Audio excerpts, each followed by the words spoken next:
বন্ধুরা আজকে দুপুরে খাবার নিয়ে বসে পড়েছে বাবান। তো বাবান কি দিয়ে খাচ্ছে যেটা তোমাদের সাথে সেটা শেয়ার করি। কি দিয়ে খাচ্ছ? কেন শাক দিয়ে।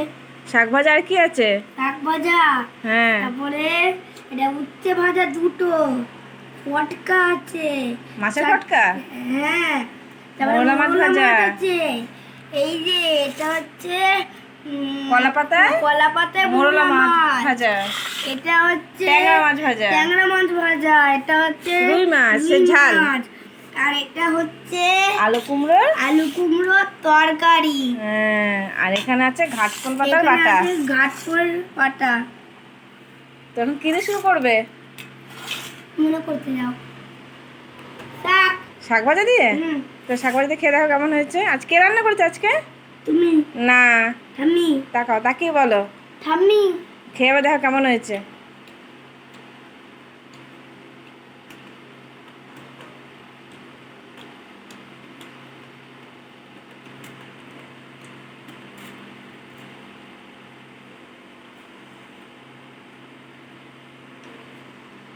বল।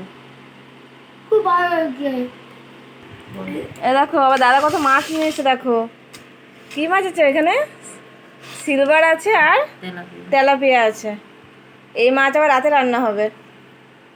ঠিক আছে, এখন এই দিয়ে খেয়ে না, আবার রাতে রান্না হবে এই মাছ।